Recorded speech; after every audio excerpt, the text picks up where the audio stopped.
Hola, bienvenidos a todos a un nuevo capítulo de Visión de Estrategia de BTG Pactual Asset Management. Me encuentro con Hernán Martín, gerente general de la administradora nuevamente. ¿Cómo estás? Bien, ¿y tú, Cata, cómo estáis? Bien. Qué bueno. Hasta mediados de la semana pasada se veía un mundo bien, buena rentabilidad en las bolsas.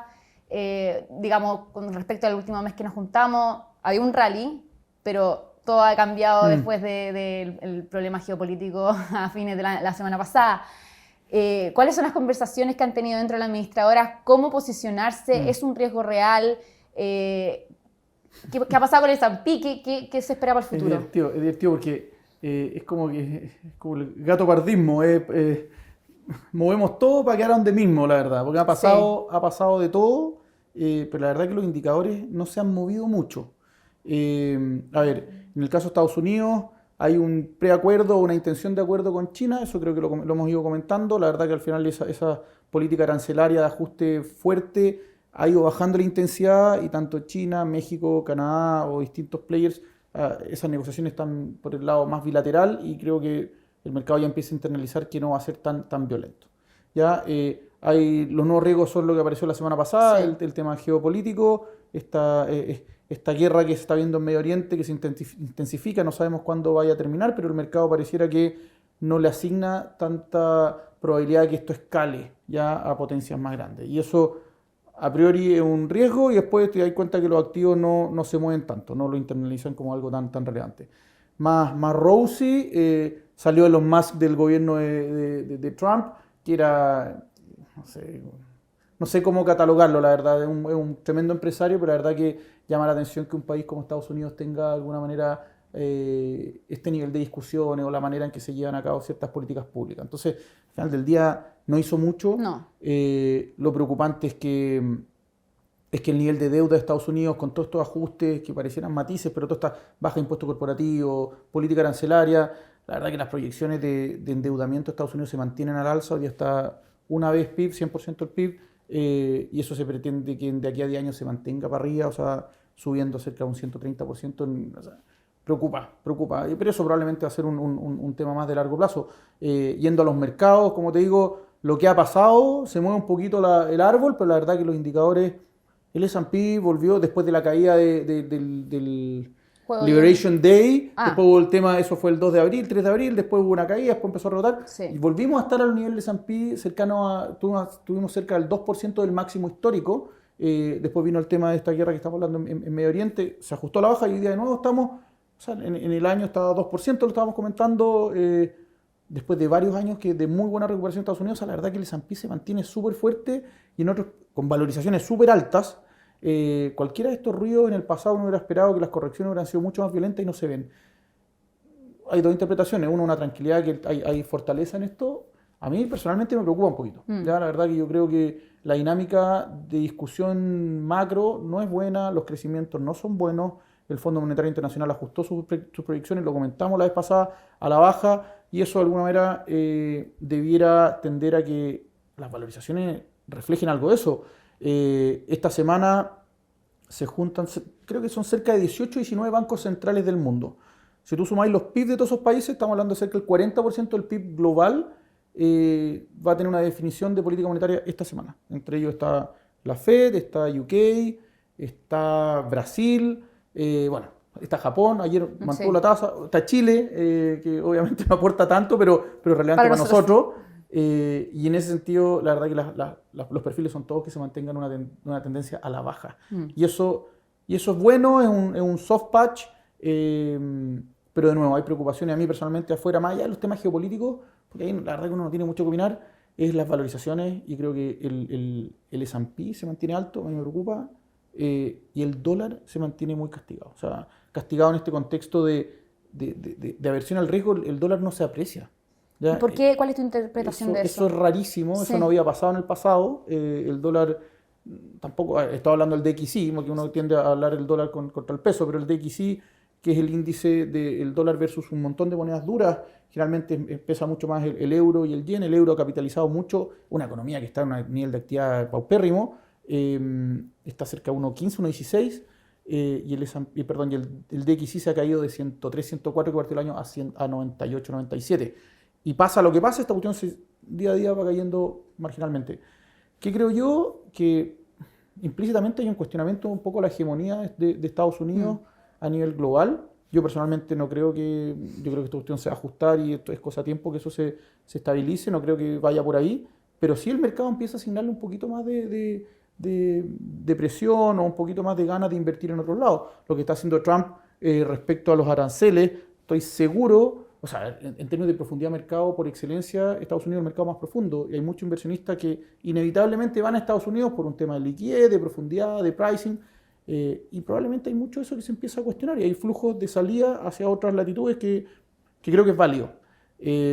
La contracara a eso, uno diría decir, bueno, quizás pasemos a Chile y uno diría, el peso chileno, 9.40 estaba más o menos en esos niveles, probablemente si la Fed empieza su reunión mañana, la termina el jueves con un discurso de Powell, probablemente va a ser más dovish. O sea, el crecimiento de Estados Unidos en el primer trimestre fue malo, fue negativo, y se espera que las proyecciones se mantengan a la baja. Entonces, en ese sentido, el dólar debiera acusar el golpe, algo debiera estar internalizado, pero la verdad que siempre cuando se materializa esto, debiera tender un poquito más a la baja.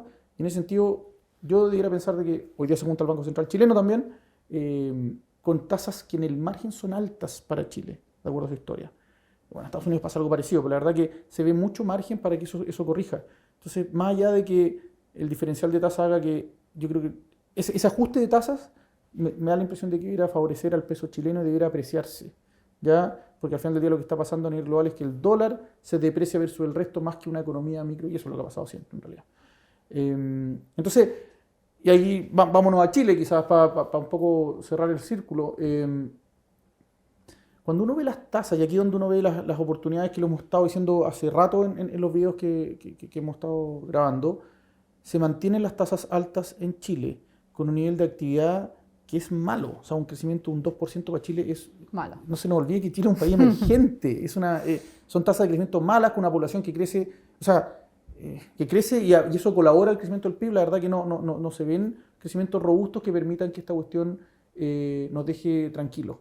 En ese sentido, yo siempre hago el recuento, por ejemplo, cuando uno habla de la tasa real chilena de largo plazo, hablamos del de 10 años, el que fija muchos niveles de endeudamiento para la inversión o los créditos hipotecarios.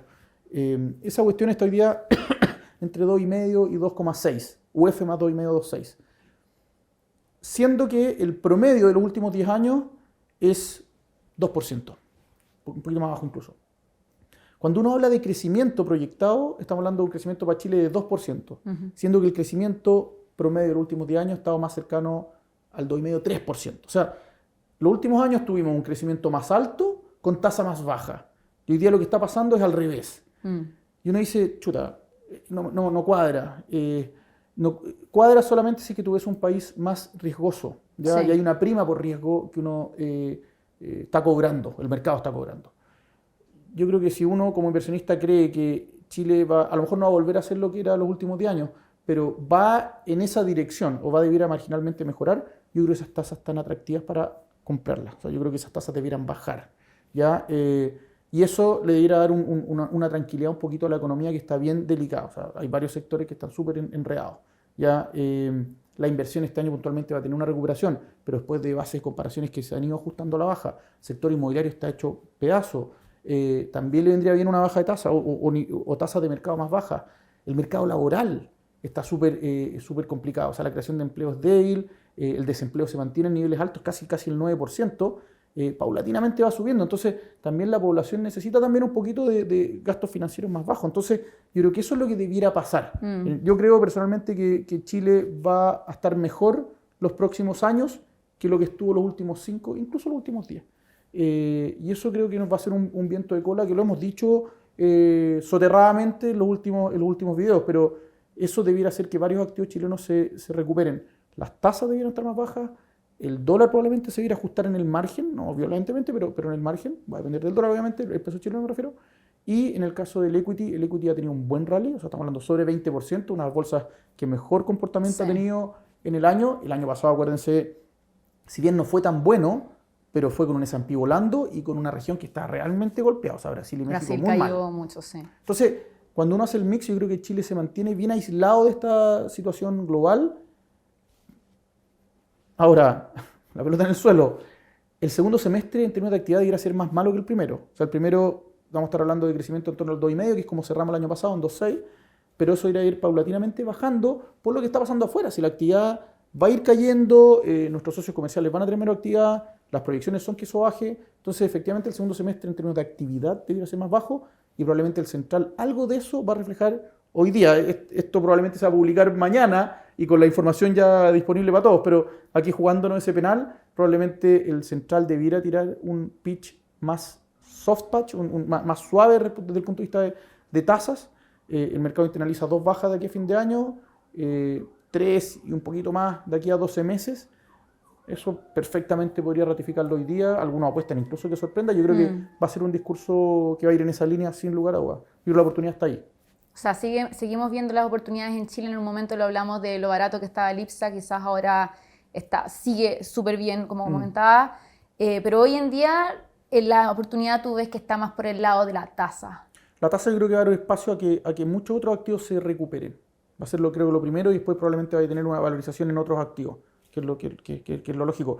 Uno tiende a pensar, claro, uno ve la rentabilidad de lo que da el año del IPSA, pero la valorización del IPSA no está cara. No. Y uno cuando ve la valorización del S&P está cara. Sí. A pesar de que este año no... Pero bueno, es ahí donde uno tiene que ir viendo las oportunidades. Yo creo que hay varias oportunidades. Deuda privada lo hemos hablado. Los bancos siguen con una cartera, sí, con una cartera de crédito que no crece.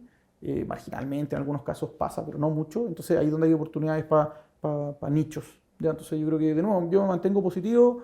Eso. Llamado a diversificar y me gusta tu recomendación. Yo creo que hace tiempo no estabas tan preciso en eso. Ya estamos en el tiempo, así que nos vamos a juntar en un próximo capítulo de Visión Estrategia. Muchas gracias por conectarse.